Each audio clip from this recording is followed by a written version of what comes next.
안녕하세요. 서울 S치과 최승원 원장입니다. 오늘은 임플란트에 관한 내용을 준비해봤습니다. 임플란트. 이제 임플란트가 최근 들어서 자연치아 상실 시에 대체되는 치료로 굉장히 많이 시술되고 있어요. 2000년도 이후부터는 거의 이제 예전에 브릿지를 대체해서 굉장히 많은 수의 임플란트가 시술이 되었는데요. 이게 이제 많이 되다 보니까 그동안에 이제 데이터라든지 뭐 사용이나 이런 것들이 누적이 돼서 쓰면서 보니까 이제 여러 가지 문제점들도 많이 생기고 있습니다. 그래서 오늘의 이야기할 주제는 이 임플란트가 이제 오래 쓰시면서 생기는 문제에 대해서 그 임플란트 유지와 관리에 대한 부분을 1, 2부로 나눠서 진행을 해드릴 예정이에요. 그래서 유지 관리에 대해서 가장 먼저 떠오르는 건 보면 첫 번째로 접촉면이 벌어진다. 두 번째로 크라운이 쪽이 떨어진다든지 어떻게 깨진다. 세 번째로는 임플란트 주위염에 관한 문제가 있습니다. 그래서 1부에서는 이 머리 부분에 해당하는 임플란트 크라운에 관한 내용을 말씀드릴 거고요. 2부에서 임플란트 주위염에 관한 내용을 설명을 드리겠습니다. 임플란트는 보시면 이제 이렇게 생겼습니다.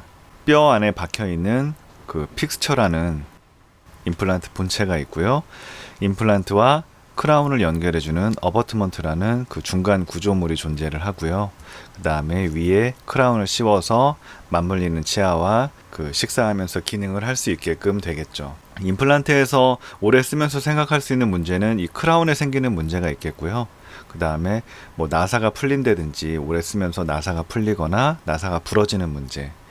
그 다음에 세 번째로는 임플란트 주위에 뼈가 녹아서 임플란트 주위염으로 진행된 경우.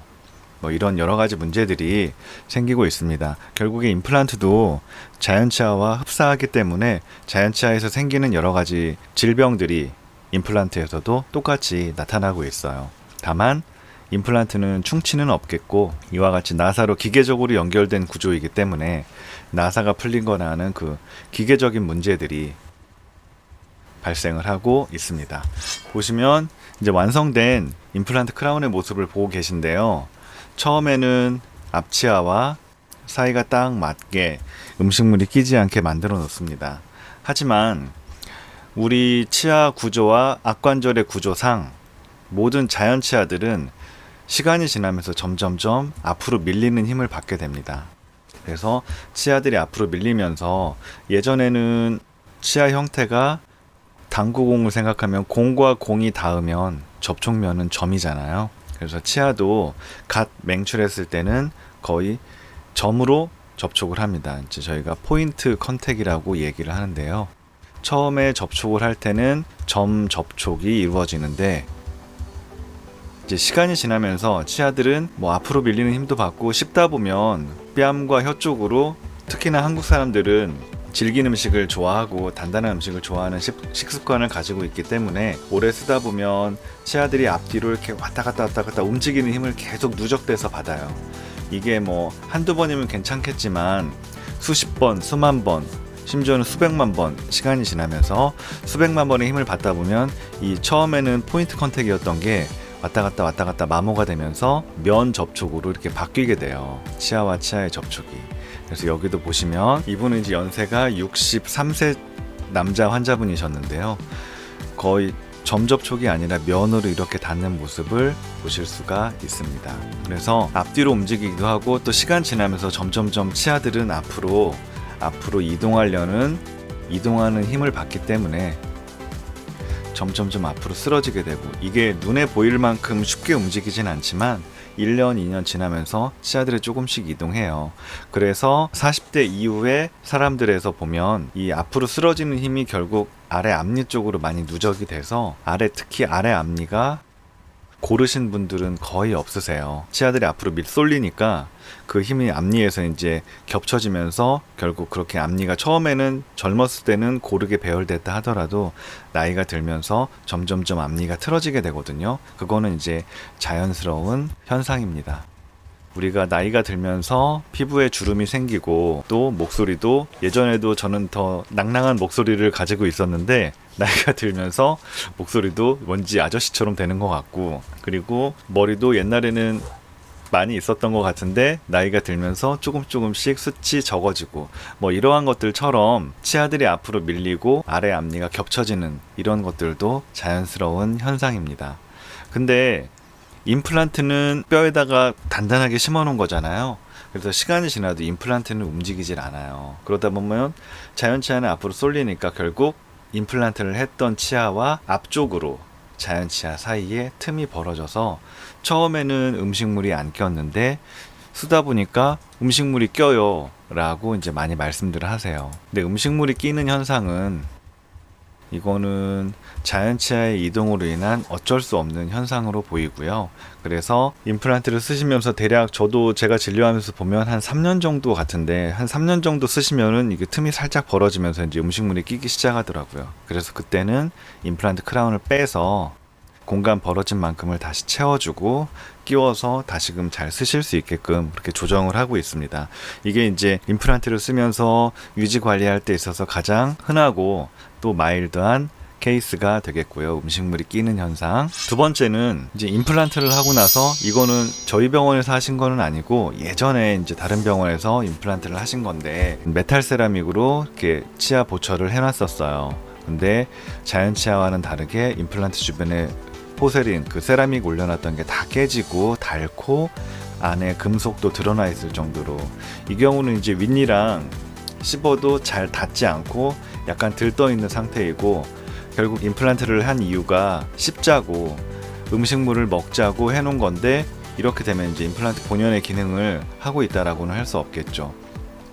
이런 경우는 결국에 이제 치아를 임플란트 속에 뼈에 심어놓은 픽스처는 그대로 두고 치아를 다시 제작하는 방법을 써야 될 것 같습니다. 그래서 이 경우는 이제 풀러서 이거는 빼고 다시 본을 떠가지고 새로 이제 제작을 했던 케이스고요. 비슷한 케이스가 또 있는데 이것도 이제 뒤에 포세린이 이렇게 다 깨져가지고 도자기가 깨져서 제대로 기능을 할 수 없어서 이분은 이제 여기가 다 막혀 있었는데 임플란트 크라운 제거를 위해서 제가 구멍을 뚫어서 이제 임플란트 크라운을 빼내고 새로 지르코니아로 보철을 다시 했었습니다. 이게 이제 새로 지르코니아로 보철을 제작한 케이스고요.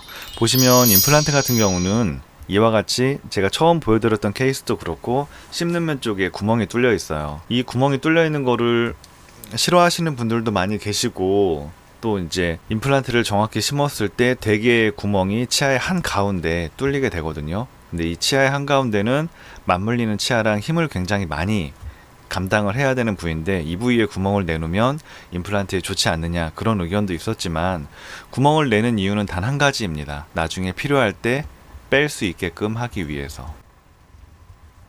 자연 치아 크라운은 한번 접착제로 붙이면 이걸 그냥 뺄 수는 없어요. 이걸 빼려면 결국 제거를 해야 되는 수밖에는 없는데 자연 치아도 그렇지만 임플란트도 지금 말씀드린 것처럼 접촉면이 벌어지거나 혹은 이가 깨지거나 이런 문제들이 생길 수가 있어서 필요할 때 뺄 수 있으면 유지 관리하는 데 굉장히 도움이 많이 되겠죠. 그래서 이 뺄 수 있다는 이 장점 하나 때문에 스크류 홀을 이렇게 씹는 면 쪽에 형성을 하고 나중에 여기는 레진으로 메워서 마무리를 하게 된답니다. 이런 식으로 이제 보철을 했는데 이것도 입안에서 계속 씹는 힘을 받으니까 결국 10년이나 15년 정도가 지났을 때는 또 다시 교체를 해야 될 가능성도 있겠죠. 여기서 드리고 싶은 말씀은 임플란트의 그 뿌리에 해당하는 픽스처 있잖아요. 이것만 온전하다면 위에 어버트먼트와 크라운은 뭐 교체를 하면서 잘 쓰실 수 있으니까. 그리고 임플란트는 한번 치료했다고 평생 쓸 수 있는 거는 아니에요. 물론 이 픽스처 자체는 크게 문제없이 30년, 40년 쓸 수도 있습니다. 하지만 이 보철은 입안에서 직접 힘을 감당하고 마모도 많이 되는 부위이기 때문에 이 보철물의 교체는 필요하다고 생각이 됩니다. 저도 이제 경험을 해보면서 보니까 이 보철을 교체해야 되는 경우가 가끔 존재하더라고요. 되게 저는 한 10년, 15년 정도를 보고 있는데 그 정도 쓰면서 많이 마모되고 하면 그럼 교체를 해서 다시 이제 변화된 교합 상태나 그 입안 구강 상태에 맞춰서 크라운을 다시 만들어서 쓰시는 게 좋지 않을까 생각을 합니다. 그래서 한번 치료해서 평생 쓸 수 있는 게 아니라 계속 힘을 받는 구조이기 때문에 교체가 필요하다. 그리고 이 머리 부분은 그 스크류 홀을 형성해서 이와 같이 보철을 함으로써 필요할 때 뺄 수 있게끔 만들어 가지고 유지 관리하는 데 있어서 많은 도움을 얻고 있습니다. 오늘은 그 임플란트 유지 관리에 관한 내용 중에 일부로 접촉면의 벌어짐과 그 다음에 보철물의 파절로 인한 그 유지 관리했던 케이스들을 보여드렸어요. 이런 식으로 이제 임플란트도 계속적인 체크와 보수가, 결국 임플란트도 구강 내에서 기능을 하다 보면 자연치아와 비슷하기 때문에 하나님이 주신 자연치아도 관리가 안 되면 썩기도 하고, 혹은 치주염이 생겨서 흔들흔들해서 빠지기도 하고 뭔가 문제가 생길 수 있잖아요. 임플란트도 마찬가지로 자연치아와 똑같이, 자연치아에서는 안 그랬었지만 접촉면이 벌어지는 현상이랄지, 임플란트 보철물이 깨진다든지, 혹은 다음 시간에 설명할 임플란트 치아 주위염에 해당하는 임플란트 주위염도 같이 생길 수 있다. 그리고 임플란트 유지 관리가 제대로 이제 정기적으로 체크가 안 됐을 때는 제가 지나가는 말로 말씀드렸던 스크류의 풀림이랄지, 스크류 풀린 게 그대로 방치되면 계속 흔들흔들하면서 결국 뭔가 중요한 부품에 파절이 오게 되고요. 대개는 이제 어버트먼트에 파절이 오는데, 그때도 픽스처만, 임플란트 뼈에 심어놓은 그 본체만 잘 안정되게 유지되고 있다면 어버트먼트와 크라운을 교체해서 잘 쓰실 수가 있습니다. 오늘 내용은 여기까지입니다. 다음 시간에 그 임플란트 주위염에 관한 내용으로 다시 찾아뵙겠습니다. 감사드립니다.